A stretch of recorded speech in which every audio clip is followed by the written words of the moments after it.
right, we are going to be starting off our wonderful Sunday morning with Love is My Decision and I Am the Thinker. So if you are ready, willing, and able to stand on your feet and join us in Love is My Decision, that would be amazing.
Please take a seat.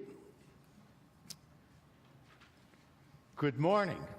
Good morning. All right, that sounded pretty good. Welcome to Unity of Fox Valley and our Sunday service. It's so nice to have each and every one of you with us. And anybody who is joining us on our YouTube channel, we'd like to welcome you as well this morning. It's a beautiful summer day. A little warm, I understand it's been in Chicago this past week. I'm sorry I missed it. Yeah, I am actually sorry that I missed it. At this point, let me ask, do we have any first-time visitors here this morning? Anybody visiting Unity of Fox Valley for the very first time? No. Okay, it's either nobody or somebody doesn't want to admit it. I always get those two, it's a little bit confusing. I also would like to take this opportunity to remind you to please silence your cell phones so that we can get through the service without more than the minimal amount of disturbances. And I have the power to change my life. I love that lyric from that song. If we could all just accept that, we wouldn't have to listen to a really boring talk by the minister today, okay? We could all go downstairs and, have coffee after we take advantage of the wonderful music that we're going to have today. But anyway, we'll see how that goes. At this point, I would like to welcome Denise, ask her to please come forward and share with us today's daily word reading.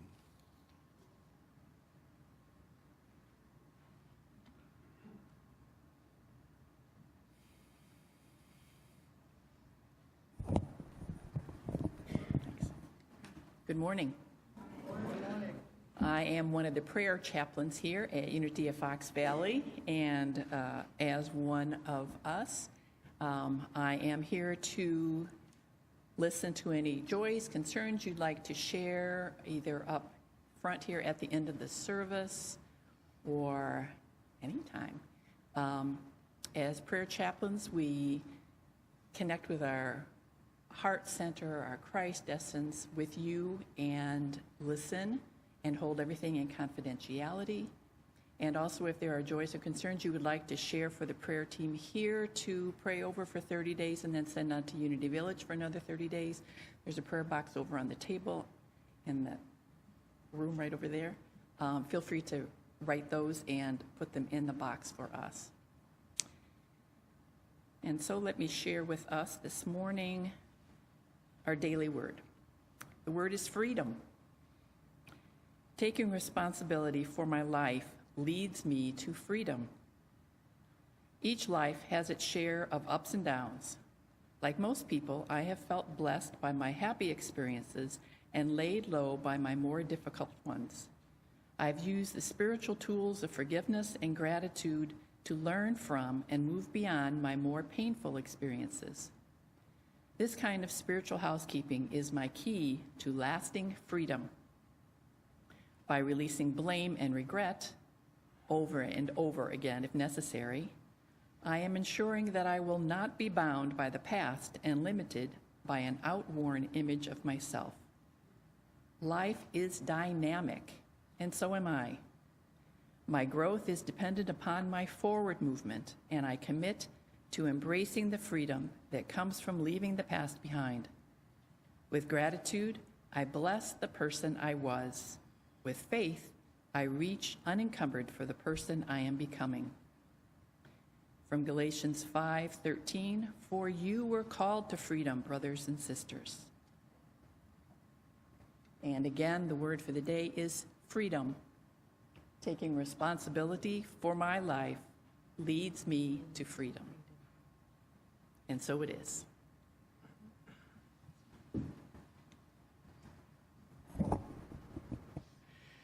Thank you, Denise. And now I invite you to please join in praying with me our Spirit's unfolding vision prayer.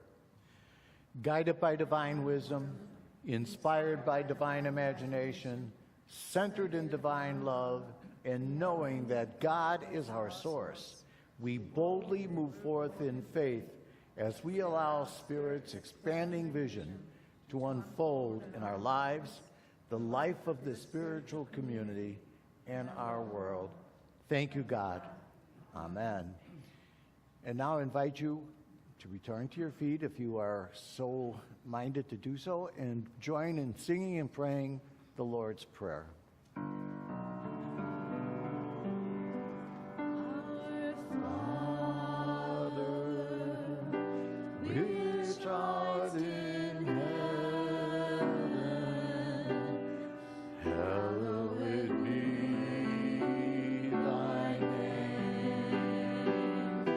Thy kingdom come, thy will be done in earth as it is in heaven. Give us this day our daily bread, and forgive us our debts as we forgive our debtors. And lead us not into temptation, but deliver us from evil. For thine is the kingdom, and the power, and the glory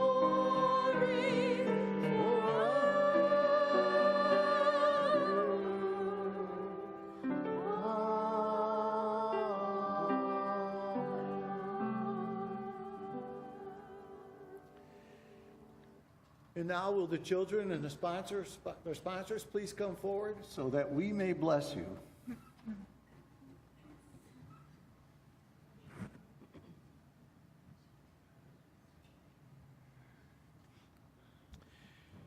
Please join me in blessing them.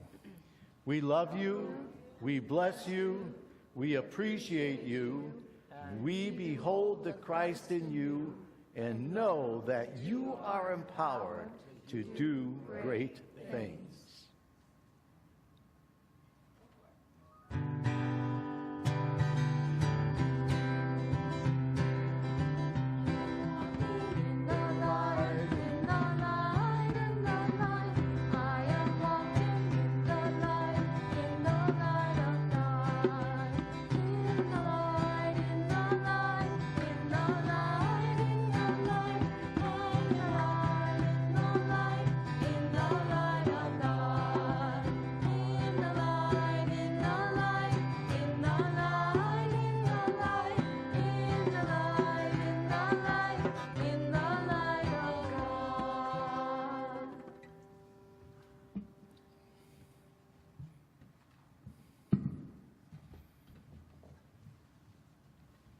We welcome back Henry Lombardo today to sing. Yes, woo!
Thank you, Henry.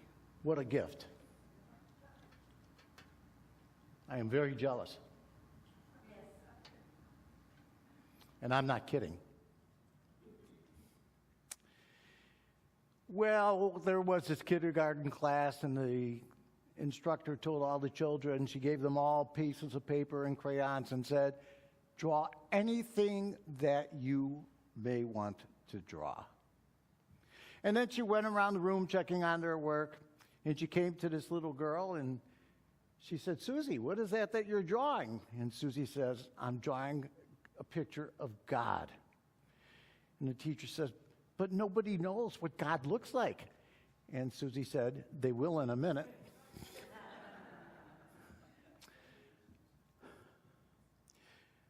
Once upon a time, there was this grandfather who took his 4-year-old granddaughter to the park, to the playground, to spend some time with her.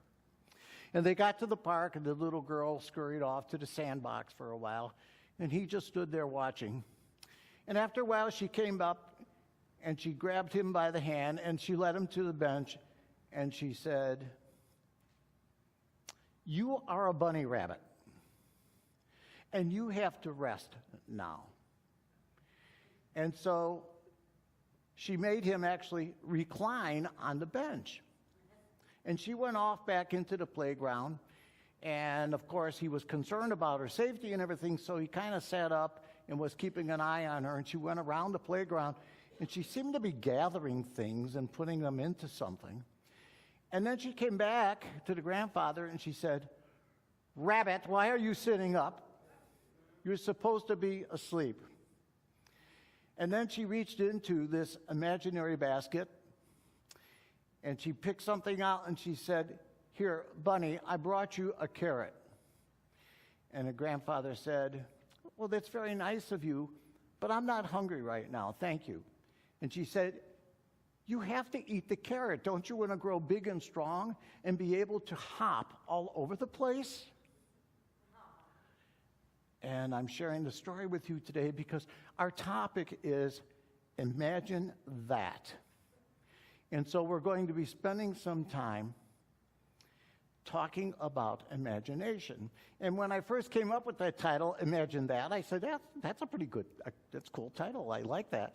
And then I thought about it more. And if I had only used my imagination, I might have come up with something better like Alice in Wonderland. Okay, I could see that. We'll stick with Imagine That. That story about the grandfather and the little girl is true, and I know because I was the grandfather. And that was my granddaughter, Ella. And I remember at the time just being taken back about the vivid imagination that she was expressing. And as I think back, I'm still amazed by the whole thing. And children really have a knack for this, do they not? In a twinkle of an eye, they could become cowboys or mommies or daddies or doctors or nurses or policewomen. You know, and with the snap of a finger, they can host a tea party. And they don't even need water because pretending, using their imagination does the trick. And just like that, they could just be in the midst of a wild, fun-filled birthday party. And the most amazing thing about it to me, it doesn't seem to make a bit of difference what the surroundings are, what the environments might be, when they decide to turn it loose and let their imaginations run wild. So, what is this thing called imagination? And why does it seem to slip away or fade away as we age? Okay, well, first things first.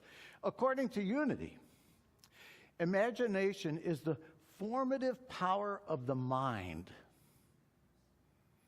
to shape thoughts based upon divine mind, to shape thoughts, to put thoughts into shapes that have color, variety, and dimension. Well, that's a pretty sophisticated definition, so what the heck does it mean? So let's simplify it just to explain something, to make a quick leap here. What it means is that everything that has ever been produced, made, manufactured, created in the world, all have all come about by tapping into divine mind and divine ideas, triggering imagination in us. And I mean everything. The first wheel that was ever invented, the first mousetrap that was ever invented, the first crude tools that were ever used, and leaping forward, every automobile, every airplane, absolutely everything. And if you want to get a bigger picture of just how pervasive this is, just open your eyes and look around this sanctuary. There isn't a thing in here that has not been born in imagination. And it's absolutely fascinating. And when you think about this, there's a bridge here that could be crossed, because that means that absolutely everything that there is that has ever been created, and again, the tallest skyscraper, the pyramids of Egypt, the buttons holding your shirt together, or the zippers on your clothing today, everything, absolutely everything, is testimony of to your Christ essence in the Godhood that exists in each and every one of you. Because each and every one of you is a living, breathing extension of God's imagination. And it really is true that we are made, we are created in the very image of God. And as I said, this means that absolutely everything is born from the power of your own mind. Well, I don't know how to explain it further, but maybe give you an example. Have you ever had that experience where you never really thought about anything, and then the thought about something entered into your mind, maybe a brand new white Tesla automobile? Okay? And after having the thought in your mind, you go out the next day and there's a white Tesla. And the day after that, there's a white Tesla.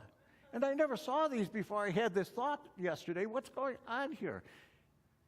This is really what the power of attraction is all about.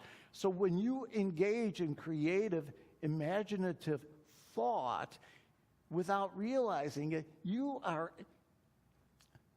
tapping into that power of divine ideas, the power of divine mind in which we are always constantly immersed.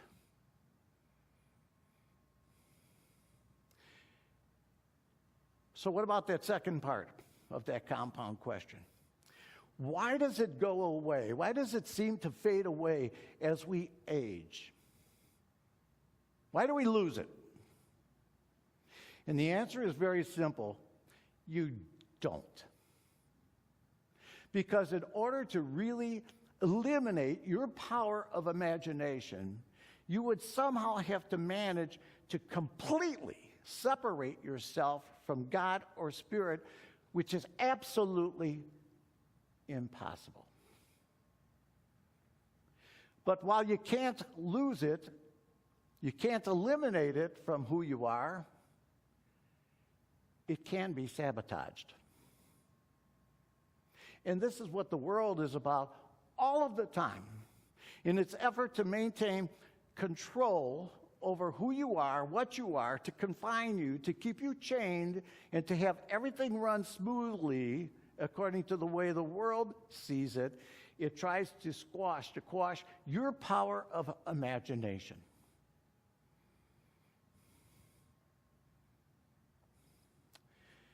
So you can't lose it. But in the worst case scenario, it can become so convoluted that you actually can become a victim, a prisoner of your own imagination, deep within your own mind and deep within your own psyche. I'm sure some of you, if not all of you, have heard of the phenomenon called the Stockholm Syndrome.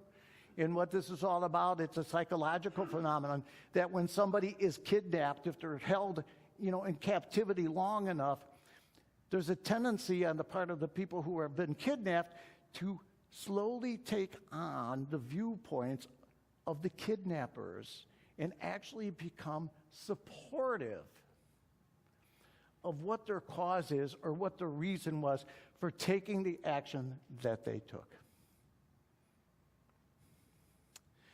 Well, we don't call it the Stockholm Syndrome.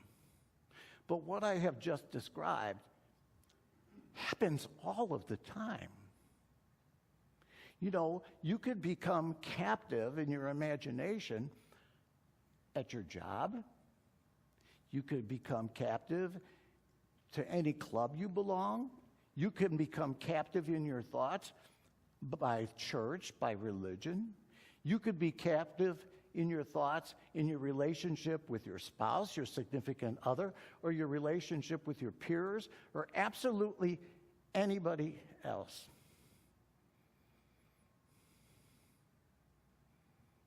Your power of imagination is the basis of everything really good that ever happens to you.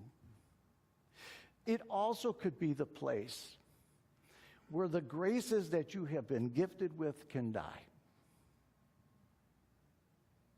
And it all depends on what you are willing to do to continue to exercise this thing. And if you fail to maintain that power and keep it well oiled and greased, then eventually your life moves out of a spirit of wonderful anticipation about the beauty of life and this planet on which we live. And it moves more toward anxiety or fear. But either way, your life really, really does become reflective of what it is that you are imagining it to be. It's pretty incredible. So you can't lose it. You could only give it away or you could shelve it. So I want to talk about two scripture stories real quick to illustrate what I'm talking about. The first is the story about Samson and Delilah. And in that story, Samson knowingly gives his power away by surrendering it in his relationship with Delilah. And the other story is a story about Saul, who would eventually become Paul. And the story goes that on his trip to be about persecuting more Christians, because that's lots of fun, he has a realization, and a voice says, "Why are you persecuting me?" And in both of those stories, the characters end up being blinded for a period of time. And it's really easy to go, well, that was their punishment. It wasn't their punishment. Metaphysically, it symbolized that when you give away your power of imagination, you are instead choosing a life in which what you see is darkness, because you're not taking advantage of the world in all that it has to offer to you. And the same thing is true with the character of Saul.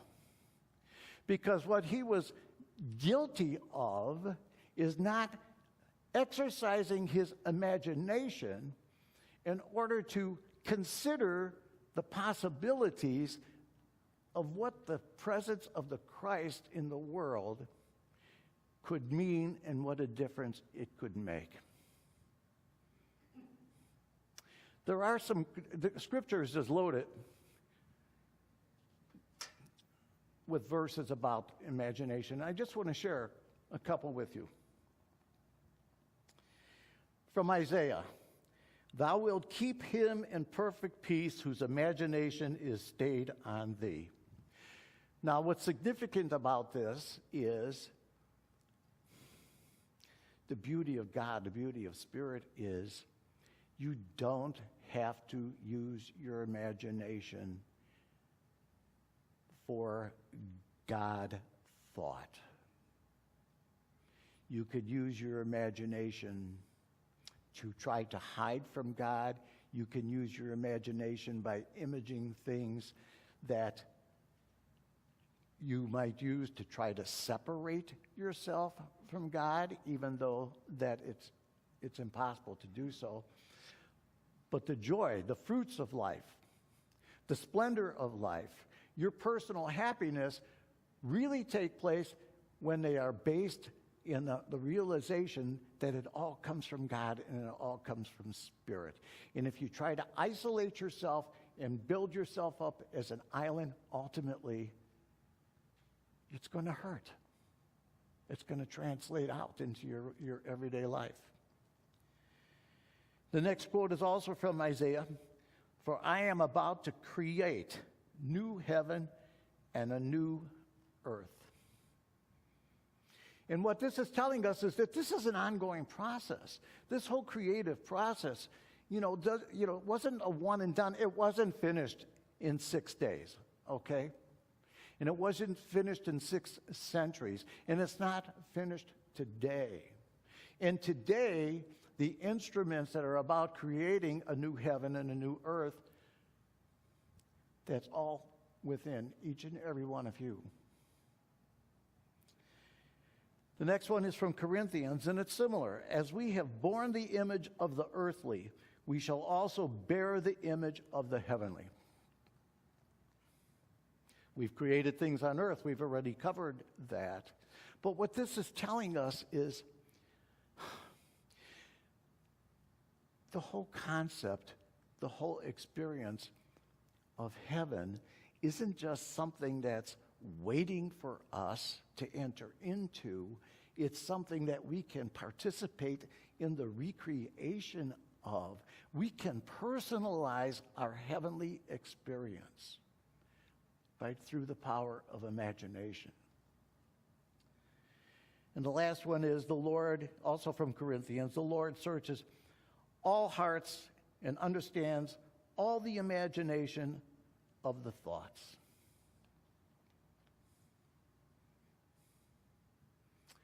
And again, this just speaks to this inseparable bond between each and every one of us and God, mind, and spirit, and also between each and every one of us with one another. So ultimately, it comes down to, what do you choose to feed? Because whatever you feed is going to grow. And it's going to become more and more manifest in your life. And when I ask a question, why are you here today? And for those of you that are tuned in on YouTube, why are you doing this today? And there are several possible answers. One of them might be, I came to church today because, boy, it really is wonderful to reconnect with people that I care about and people that I know care about me. That is an excellent reason for being here. It absolutely, positively is. And you might say, I come to church because, and I'm here this day because everything's not right. I've got troubles, I've got worries, and when I come to church, that makes me feel better. You know what? That also is an excellent reason that I can't criticize. I try to stay away even from simple things like aspirin or Advil or whatever till I can. But if I have a splitting headache, I'm going to take a couple of ibuprofen. Okay, that makes sense. But put this all into context. How much better would it be if part of this experience was all about restoring or returning to a consciousness which actually reset your personal systems to the point that the symptoms would go away?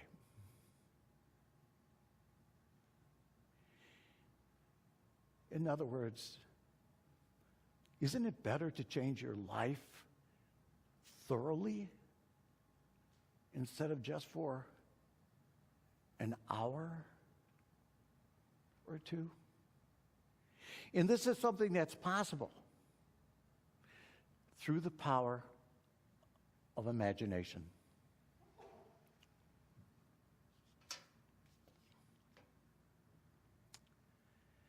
Well, the thing about imagination, it seems like it's future-oriented. And you might ask the question, well, we're always told we should be living in the moment, what's going on at that time. So what's this about? But what the power of imagination gives to you is that when you are living in the moment, it allows you to image what the very next moment or moments are going to look like and what your experience could be.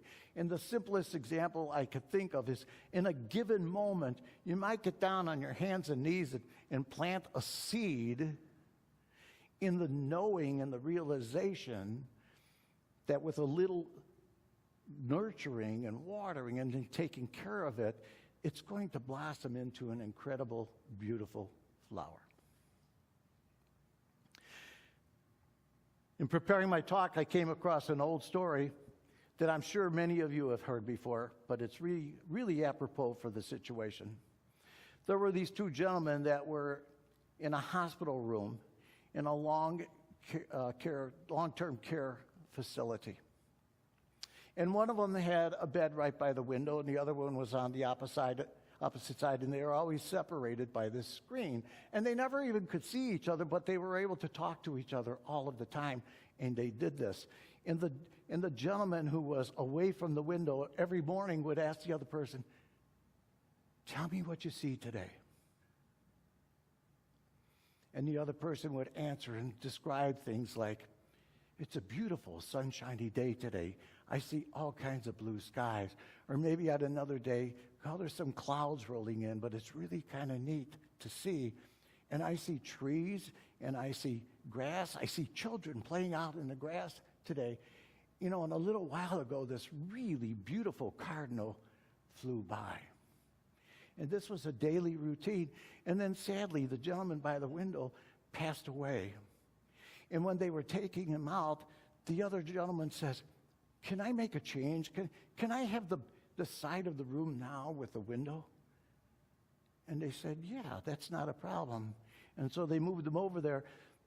And then to his amazement, to his surprise, when he looked out the window, all he saw was a big, ugly, gray wall from the building that was constructed just 10 feet away from that window. It didn't make any difference, because that's just like a child can just turn it loose regardless of where he or she is.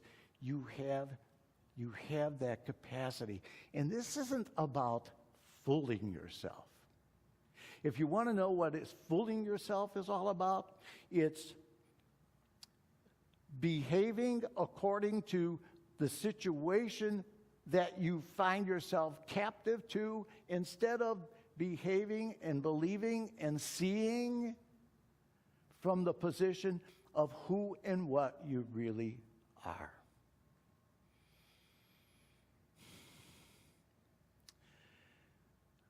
Our way shower also was an extension of God's imagination.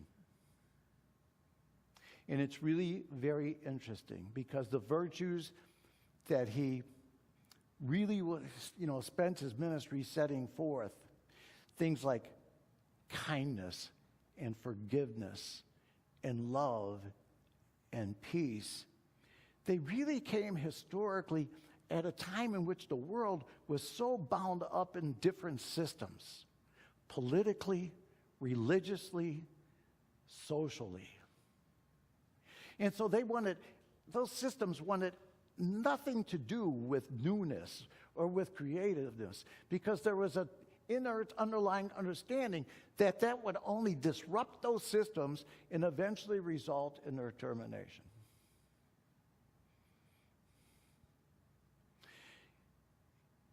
And this was the charge then, a reminder to all of us that we too are extensions of God's imagination, and that this also is the ministry that we are called to do. And what form it takes for each and every one of you, guess what? It's up to you. Use your imagination. Do something about it. I don't know if you ever had the experience of going through old photographs. It's something that's going to die very much because of iPhones and all that kind of stuff. But, really going out through the old boxes and fishing them out. And you maybe saw a picture of yourself when you were about this big. And maybe you think, in a mood of sadness, whatever happened to that little boy? Whatever happened to that little girl? Don't do that. Don't do that to yourself. That little boy, that little girl is alive and well and deep within you. And I don't care what the mirror may be telling you, and I don't care what the world may be telling you. It cannot be taken away from you. And you might say, Reverend Mike, you're really bordering on insanity here, okay? You're telling us not to maintain contact, maintain touch with reality, okay? But on the contrary, I'm flipping this because that's exactly what I'm telling you to do, to maintain contact with reality. Because the truth is that they could put up big, ugly, gray walls every time that we turn around. And it doesn't matter. Nelson Mandela survived years and years of imprisonment, looking every day at gray walls, and he shared that what he was able to do with his mind, which didn't allow him just to survive, but it allowed him to thrive. Again, you want to be insane? Lose touch with who and what you really are. That'll do it, and you'll feel all of the pains that come with insanity and the world not making sense and everything else. And so we're going to move now into prayer and to meditation, and we're going to tap in and align ourselves. We're going to focus on unleashing our power, knowing that nothing is impossible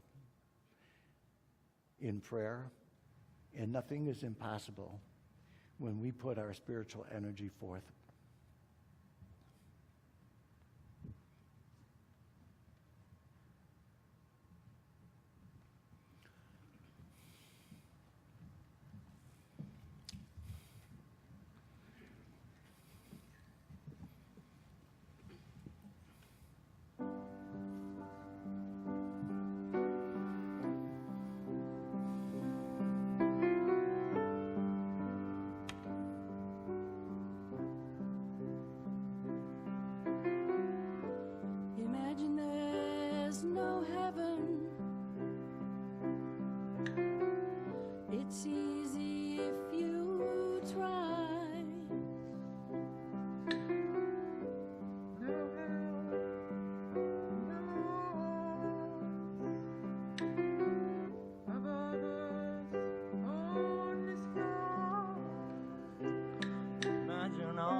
Nothing to kill or die for,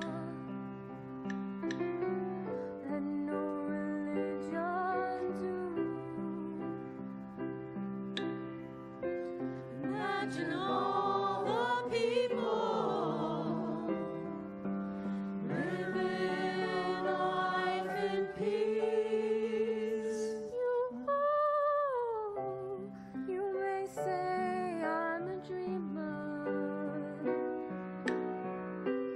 but I'm not the only one.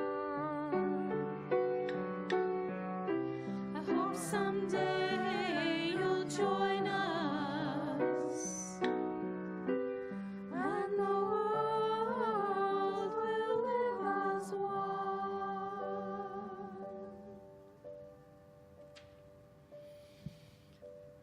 And so I just invite you now to sit, relax. Let everything that's pulling and tugging at you just slowly fade away. Now is the time when we want to ignite our inner being. Now is the time where we boldly dare to affirm, yes, we are in that image and likeness of God. We already are everything that Spirit calls us to be. And so we go in deeper for the purpose of listening with a readiness, a receptiveness to what that still small voice tells us. It's not just about the realizations of possibilities. It's about listening and understanding those possibilities already exist within each and every one of us. And all we have to do is to prayerfully begin to imagine them, affirming our connection with divine mind, with all divine ideas.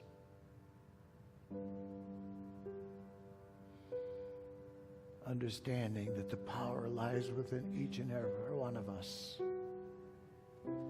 to participate in the creative process in ways that would make rocket ships and space stations feel like tinker toys.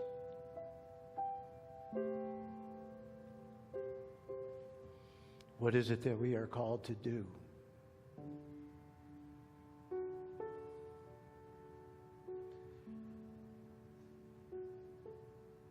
There is no set answer. And so we keep listening. And in listening, we come to become even more aware that not only are there things like joy and happiness and forgiveness and peace and love, but we are, and we dare to affirm that we are those things.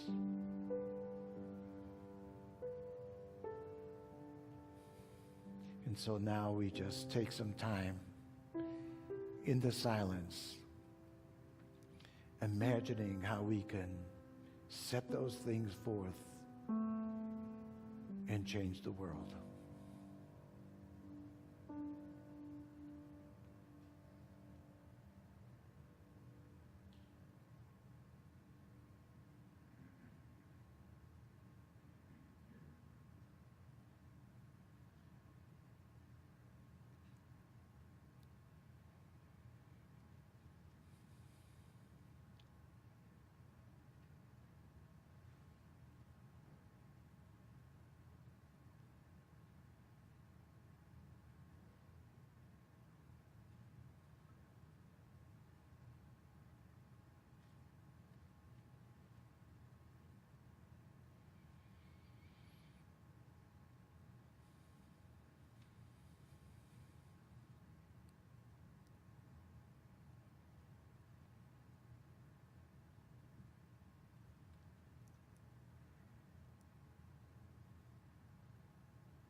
And now, softly, gently, I invite you to return to the space. Come back. When you're ready, open your eyes if they were closed. Reabsorb this room. Do so with a new, renewed sense of awe.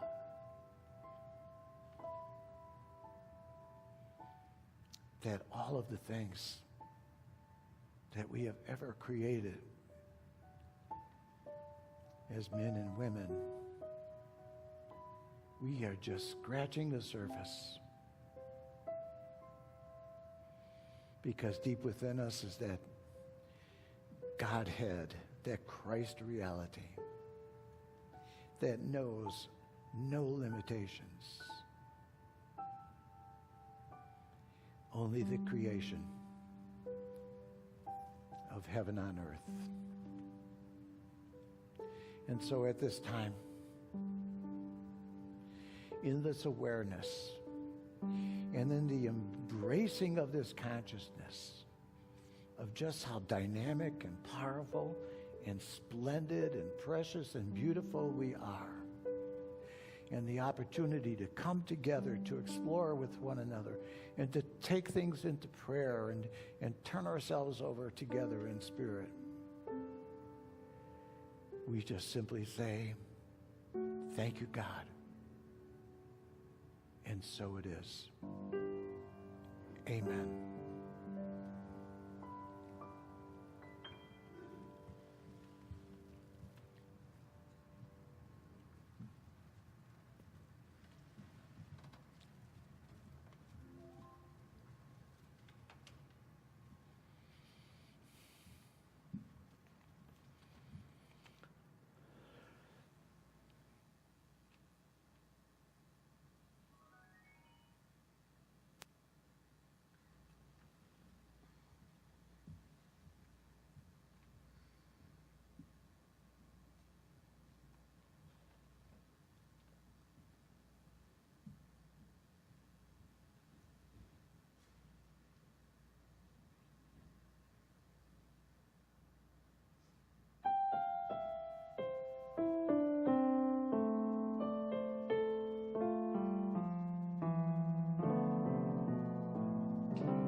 Thank you.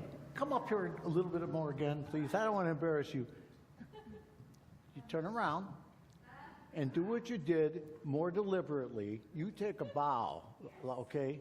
Because it is well deserved. Please, take a bow.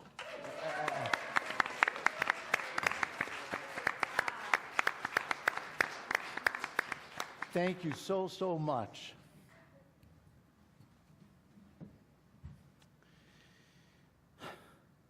Lost my place. I know it's hard to imagine, but now it's a time for our love offering, and we are grateful. We thank you for your contributions, and to tell you that while those dollars and cents are really important to us, they keep this place going. They keep it heated, they keep it air conditioned, they keep it lit, and all those kinds of things. It does not compare to the gifts of yourselves. And the way that people have come forth and supported one another and volunteered and participated in everything rather, each and every one of you is a difference maker. It really is true. So join me now in praying with me our affirmations. God is my instant, constant, abundant source of supply, and divine love flowing through me blesses and multiplies all the good that I am, I have, I give, and I receive. Divine love flowing through us blesses and multiplies all the good that we are, we have, we give, and we receive. I do have some announcements. What else is new? Our next class is the 12 Powers of Man class, which starts this Wednesday at 6:30 in the adult ed room. In this advanced course, the teaching and practice of the 12 powers includes awareness of power centers within our body, similar to the chakra systems in yoga. And students will explore and experientially apply the 12 power system as a way of realizing and releasing their inner divinity. And I'll bet if you attend the class, you'll be so eager when it comes up to the power of imagination.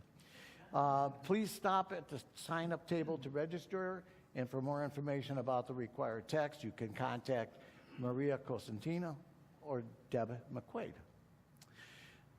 There is a volunteer opportunity to be involved in helping Hesed House in Aurora on Mondays, June 6th and June 20th. They need 3 to 5 people each day, and volunteers will assist with preparing and serving lunch, assisting with laundry, and general cleaning, as well as special projects. All volunteers must have at least 2 shots of the COVID-19 vaccine and will be masked while on site. Please, again, register at the sign-up table for more information or contact Kathleen in the church office. Well, this is a pleasant announcement. Thank you to Sharon Mays, Bobby Severson, and their team. The garage sale was a huge success, bringing in over $2,000 to the church.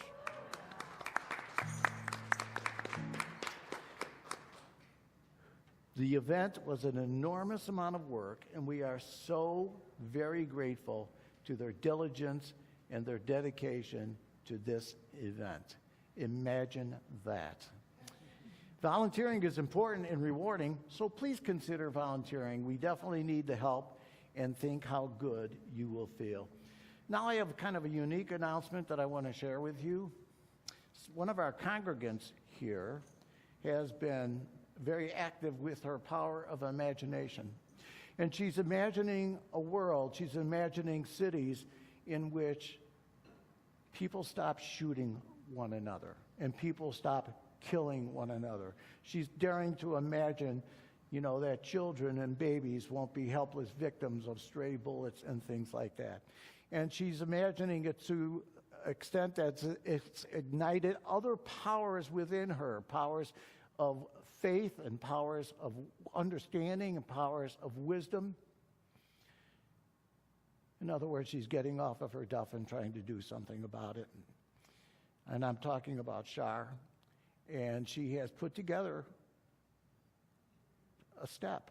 She has written a letter which she would like all of you to take a look at and to consider, and this would be letters that are addressed to Governor Pritzker and as many senators and congressional representatives as possible, and the goal is to reach as many people as possible and eventually infect our legislature and our leaders with the power to exercise their power of imagination, that it isn't something to be tolerated, that it's something that we could do something about. So, copies of this letter, along with Shar. Stand up just a second, would you, lady? Thank you, Shar. Will be available. There's some out that were on the desk in the office. I don't know if you got those, Shar. Okay, but copies will be available also downstairs, and Shar will be glad to speak to you if you have the least bit of interest in joining in this really important cause. And so, with that, I'm going to ask everybody to please stand and confer upon one another our congregational blessing.